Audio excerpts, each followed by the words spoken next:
ବହୁତ ଦିନ ପୂର୍ବର କଥା। ଗୋଟିଏ ଗାଁରେ ବାବୁଲାଲ ନାମକ ଗୋଟିଏ ପେଣ୍ଟର ରହୁଥିଲା। ସେ ବହୁତ ସଚ୍ଚୋଟ ଥିଲା। ସେ ବହୁତ ଗରିବ ହେବା କାରଣରୁ ସେ ଘର ଘର ବୁଲି ରଙ୍ଗ କରିବା କାମ କରୁଥିଲା। ତାର ରୋଜଗାର ବହୁତ କମ୍ ଥିଲା। ବହୁତ ମୁସ୍କିଲରେ ତାର ଘର ଚଳୁଥିଲା। ସେ ପୁରା ଦିନ କାମ କରିବା ପରେ ବି ସେ ଖାଲି 2 ଓଳିର ରୁଟି ହିଁ ଜୁଟେଇ ପାରୁଥିଲା। ସେ ସବୁବେଳେ ଚାହୁଁଥିଲା କି ତାକୁ କୌଣସି ବଡ଼ କାମ ମିଳୁ, ଯେଉଁଥିରେ ତାର ଆମଦାନୀ ଭଲ ହେଉ। କିନ୍ତୁ ସେ ଛୋଟ ଛୋଟ କାମ ବି ବଡ଼ ମନ ଲଗାଇ କରୁଥିଲା। ଗୋଟିଏ ଦିନ ତାକୁ ଗାଁର ଜମିଦାର ଡକାଇଲେ ଓ କହିଲେ, ଶୁଣ ବାବୁଲାଲ, ମୁଁ ତୁମକୁ ଏଠାକୁ ଗୋଟିଏ ବହୁତ ଜରୁରୀ କାମରେ ଡକେଇଛି। କ'ଣ ତୁମେ ସେ କାମ କରିବ? ହଁ ଆଜ୍ଞା, ଜରୁର କରିବି। ବତାନ୍ତୁ କ'ଣ କାମ ଅଛି? ମୁଁ ଚାହୁଁଛି ତମେ ମୋର ଡଙ୍ଗା ପେଣ୍ଟ କର, ଆଉ ଏ କାମ ଆଜି ହିଁ ହେଇଯିବା ଦରକାର। ହଁ ଆଜ୍ଞା, ଏ କାମ ମୁଁ ଆଜି ହିଁ କରିଦେବି। ଡଙ୍ଗା ପେଣ୍ଟର କାମ ପାଇ ବାବୁଲାଲ ବହୁତ ଖୁସି ହେଲା। ସେ ସବୁ ତ ଠିକ ଅଛି, ହେଲେ ପଇସା କେତେ ନେବୁ କହ? ଏମିତିରେ ତ ଏ କାମର 1500 ଲାଗେ, ହେଲେ ଆଗକୁ ଯାହା ଆପଣଙ୍କୁ ଠିକ ଲାଗିବ ତାହା ହିଁ ଦେବେ। ହଁ ଠିକ ଅଛି, ତମକୁ 1500 ମିଳିଯିବ, କିନ୍ତୁ କାମ ଭଲ ହେବା ଦରକାର। ହଁ ଆଜ୍ଞା, ଆପଣ ଚିନ୍ତା କରନ୍ତୁନି, ଆପଣଙ୍କୁ କାମ ଭଲ ହିଁ ମିଳିବ। ଜମିଦାର ତାକୁ ଡଙ୍ଗା ଦେଖାଇବା ପାଇଁ ନଦୀ କୂଳକୁ ନେଇଯାଏ। ଡଙ୍ଗା ଦେଖିବା ପରେ ବାବୁଲାଲ ଟିକେ ସମୟ ମାଗେ ଓ ନିଜ ରଙ୍ଗର ଜିନିଷ ଆଣିବା ପାଇଁ ଚାଲିଯାଏ। ଜିନିଷ ଆଣିକି ବାବୁଲାଲ ଯେମିତି ଆସେ, ସେ ଡଙ୍ଗାକୁ ରଙ୍ଗ କରିବା ଆରମ୍ଭ କରିଦିଏ।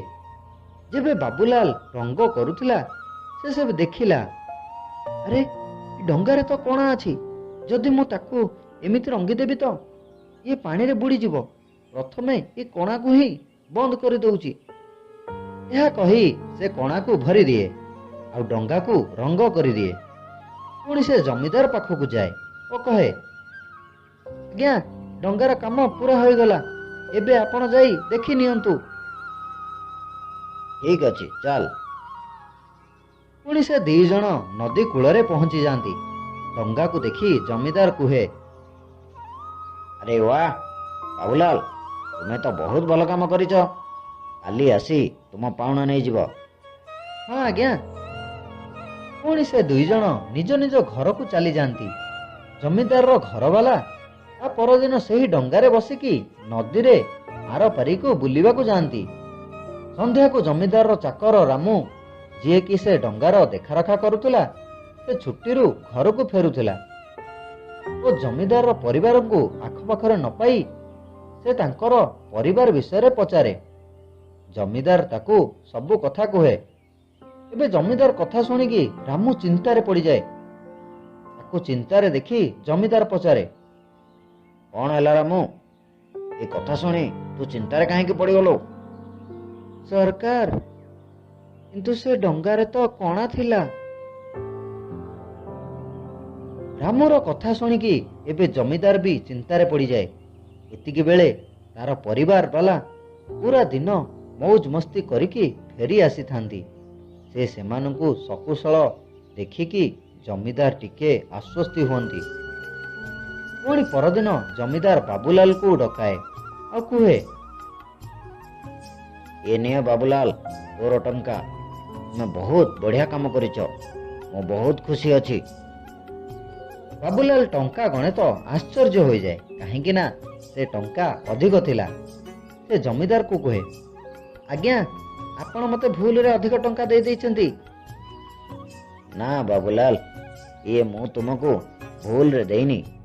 ଇଏ ତୁମର ପରିଶ୍ରମର ହିଁ ପଇସା ଅଟେ। କିନ୍ତୁ ଆଜ୍ଞା, ଆମ ଭିତରେ ତ ଖାଲି 1500 ଟଙ୍କାର କଥା ହେଇଥିଲା। ଇଏ ତ 6000 ଟଙ୍କା ଅଛି।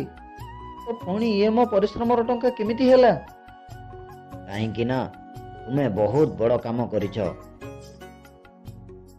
କେମିତିକା କାମ ଆଜ୍ଞା? ତୁମେ ଡଙ୍ଗାର କଣାକୁ ଭରିଦେଲ ଯାହା ବିଷୟରେ ମୋତେ ଜଣା ହିଁ ନଥିଲା। ଯଦି ତୁମେ ଚାହିଁଥାନ୍ତ ତେବେ ତାକୁ ତୁମେ ଏମିତିରେ ବି ଛାଡ଼ି ପାରିଥାନ୍ତ, ନହେଲେ ତା ଲାଗି ଅଧିକ ଟଙ୍କା ବି ମାଗି ପାରିଥାନ୍ତ। କିନ୍ତୁ ତୁମେ ଏମିତି କିଛି ବି କଲ ନାହିଁ, ଯେଉଁଥିପାଇଁ ମୋ ପରିବାର ସୁରକ୍ଷିତରେ ଡଙ୍ଗା ଚଲେଇ ବୁଲିକି ଫେରି ଆସିଲେ।